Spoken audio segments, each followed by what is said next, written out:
Alhamdulillah ve salatu ve selamu ala Resulillah ve ala alihi ve ashabihi ecmain. Amma ba'd. Assalamu alaikum ve rahmatullahi ve berekatuh. Azizlar, şu ayning 24-si dushanba kuni peshin namozida ulug' onaxonimiz o'zining qattol rejimga qarshi haq so'zni baralla aytishligi bilan mashhur bo'lgan ulug' onaxonimiz 86 yoshida o'zlarini omonat jonlarini Allohga topshirdilar. U kishining janozalariga Toshkent ahli saflandilar. U Salimova Marg'ubaxon Abdulloh qizi o'zini omonat jonini Allohga topshirar ekan. U kishining janozalarida qatnashganlarni saflarda turib u kishini haqlariga duolar qilib, shunday bir mashhur onaxonimizni, haqda sobit onaxonimizni janozalarda qatnashganlarga havasda bo'ldik, eshitib havasda bo'ldik. Bu onaxon o'zini yosh beva qolishiga qaramasdan butun umrini, barcha shijoatlarini, o'zidagi ilmni, shu 4 ta farzandini kitob va sunnat asosida tarbiya qilishlikka sarf qildilar. Qachonki farzandlari balog'at yoshiga yetgandan keyin onaxonni zimmalaridan tiriklik yukini o'z yelkalariga olishlikka qodir bo'lgan balog'at yoshiga yetib, shunday bir kuch-quvvatga kirgan farzandlari o'zlarini onaxonga qilgan takliflarini eshitganmiz. Onaxon, bizni oyoqqa turishimizda, Alloh va Rasulini tanishligimizda butun umringizni bizga o'zingizdagi ilmni va bir shijoatni yuqtirishlikka sarf qildingiz. Endi o'zingiz uchun ham ba'zi qadamlarni qo'ysangiz degan taklifni qilishganda, ya'ni boshqa bir turmush qurib turib o'zi uchun ham bir yashang degan taklifni qilinganda, onaxon bu narsani aslo qabul qilmaganlar, rad etganlarini eshitganmiz. Rad etishda ham, ey farzandlarim, men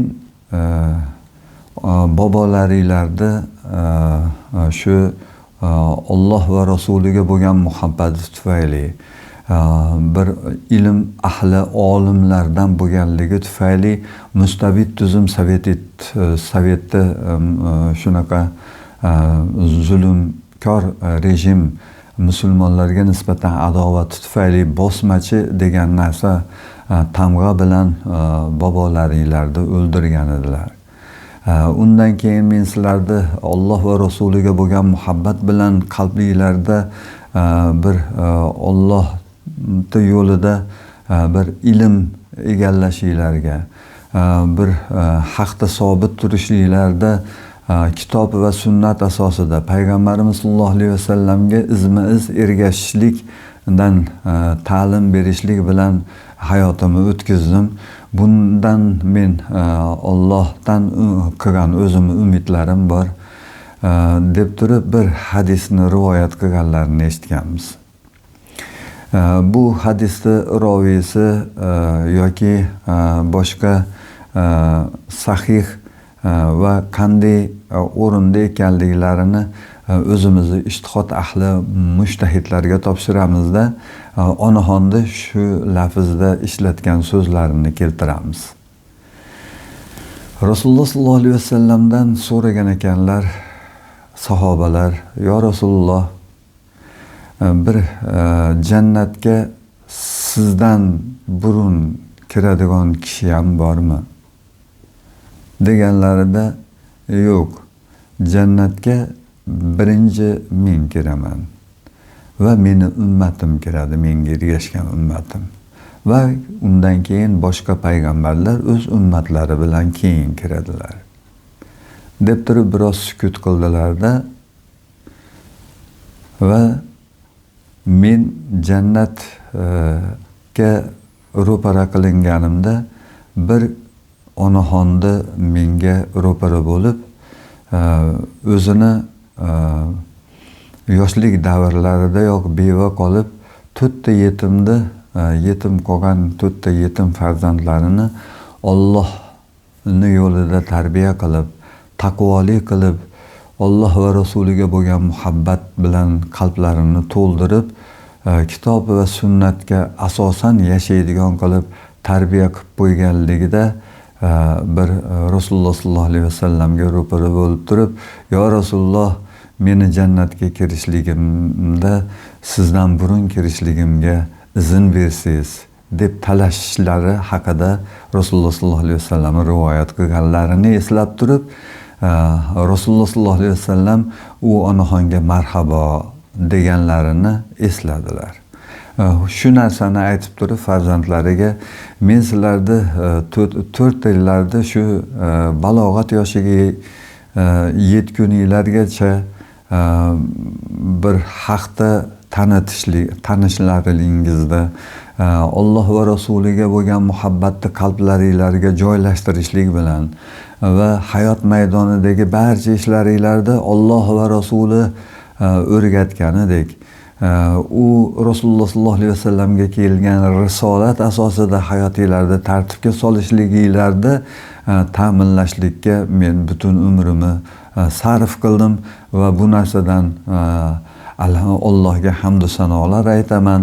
Bunday o'tkazgan umrim uchun bir ajrini Rasululloh sollallohu alayhi vasallam aytgan onaxon qatorida zora bir shu beva bo'lgan holatimda sabr qilib turib sizlarni bir kitob va sunnat asosida yashaydigan qilib tarbiyalaganligim evaziga Rasululloh sollallohu alayhi vasallamga va Allohni o'ziga yorug' yuz bilan ro'para bo'lishlikni umid qilaman deb yig'lagan ekanlar.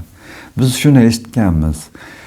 Endi bu onaxon qattol rejim musulmonlarga juda adovati kuchli bo'lgan va o'zini adovatini ba'zi chiroyli so'zlari bilan yashirib turib, butun musulmonlarda allomalarni-yu bir ancha bir ilm ahlini qirg'inbarot qilib, jasliq zonalarda, og'ir zonalarda odamlardan yashirgan holatda qancha yuzlagan yigitlarda sobit taqvoli olim kishilarda ilm ahllarini qatl qilgan qattol rejimni bir ro'parasiga baralla chiqqan bir shijoatli onaxonlardan deb eslaymiz biz bu onaxonni.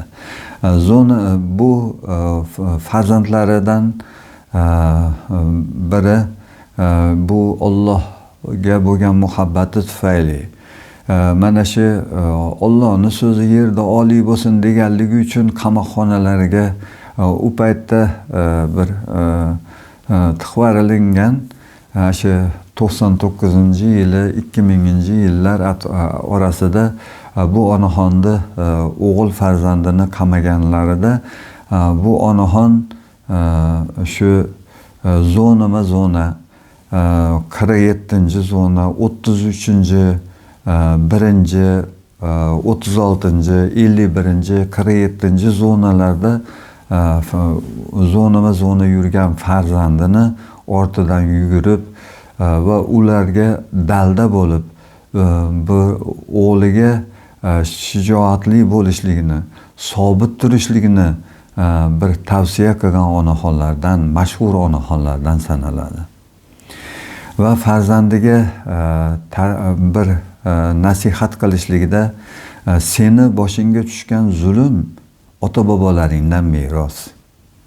Ota-bobolaringni ham bir mana shu mustabid tuzum sovet shu o'rislarni bu yurtlarga bostirib kelishligiga qarshi bir xitob va kurashlari bilan, jihodlari bilan shunaqa bir qarshilik ko'rsatganligida bosmachi degan tamg'a bilan u kishini surgun qilganlar, qatl qilganliklari haqida, shunday zulmlar bilan o'tib ketganlari haqida aytib turib, ota-bobolaringdan meros bo'lgan mana shunday mazlumlik senlarga muborak bo'lsin.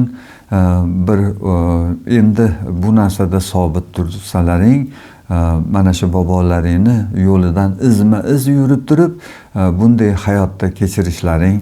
Albatta senlarda bu safar bobolarda bosmachi degan bo'lsa, senlarda bugun ekstremist, terrorist degan nomlar bilan, atamalar bilan atayaptilar.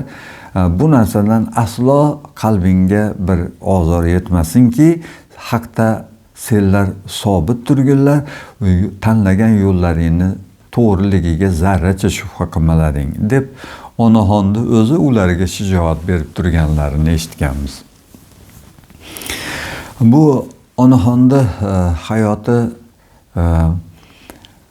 qattol rejim ustida turgan Shodiyevlar, Qodirovlar, bir zulm mashinalarini yurgizib turuvchi, shu Karimov, Yahudiy Karimovni zulm mashinasini bir alangalatib yurgizib turgan, juda ko'pchilikni o'ldirishligida ularning qo'li bor bo'lgan zolimlarga senlar Allohning dushmani bo'lgan zolim kofirga malay bo'lib xizmat qilayotgan bir xoinsanlar degan bu yurtning yagona shijoatli ayollaridan sanaladi. Shunday onalar bizni yurtimizda mavjud ekanki, hali beri bu dinga qarshi kurashayotganlar, musulmonlarni yo'q qilishlik uchun harakat qilayotganlar, iymon ahlini iymonidan mahrum qilishlikka turli nayranglar bilan kurashayotganlar albatta mag'lub bo'lishligiga hech ham shubhamiz yo'q. Chunki o'z farzandlariga Alloh va Rasuliga bo'lgan muhabbatni joylab qo'yadigan bu kabi onaxonlarimiz mavjud ekan, bu dinni sindiraman deganlarni o'zlari Allohning huzuriga sharmandalarcha borganlarini ko'ryapmiz. Alloh subhanahu va taolo bu onaxonimizni oxiratini obod qilishligini Allohdan yalinib, yolvorib so'raymiz. Bu onaxonni og'ir yillari yaxshilik, yomonlik deb tanitiladigan, yomonlik esa yaxshilik deb tanitiladigan, Alloh va Rasuliga bo'lgan muhabbatli kishilar, hofizi Qur'onlar terrorist deb ataladigan, fohishalar esa yurtning qahramonlari sanaladigan davrda yashashga to'g'ri keldi. Onaxonni bu oxirgi davrlari 86 yoshida 39-yilda tug'ilgan bo'lsa, 86 yoshida Allohga ro'para bo'lib shu hayotini, umrini mana shu Alloh yo'lida sarf qilib o'tar ekan.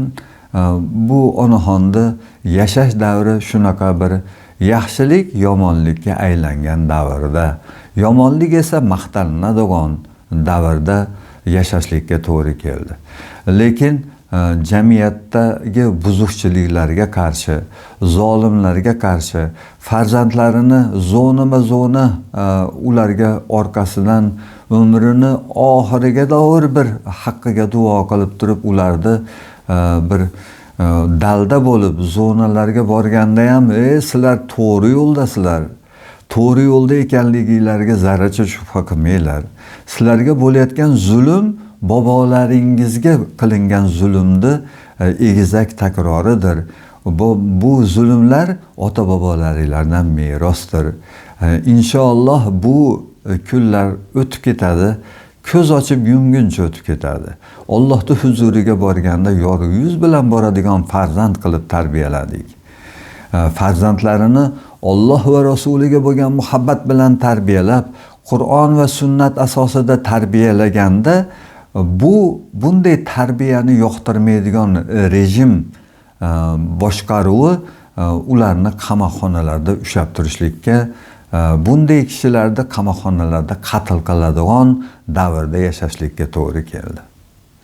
Alloh subhanahu va taolo bu onaxonni qiyomat kunida Rasululloh sollallohu alayhi vasallamga yorug' yuz bilan ro'para bo'ladigan, u kishiga ergashgan ummati sifatida Rasululloh sollallohu alayhi vasallam marhabo deb turib kirgizgan ayollar safida bo'lishligini, shunday maqomda berishligini Alloh subhanahu va taolodan so'rab qolamiz va ortidan qolgan dillari vayron bo'lib turib shunday onaxonda bir oxiratga Allohning huzuriga bir kuzatib qolgan oila ahliga sabr jamil tilaymiz. Inshaalloh bunday onaxonlarda farzandlarining zurriyotlaridan shunday yana onaxonlarda chiqarib berishligini, ziyoda qilib o'rinlarini to'ldirib berishligini Robbil alamindan so'rab qolamiz. Assalomu alaykum va rahmatullohi va barakatuh. Inna lillahi va inna ilayhi rojiun.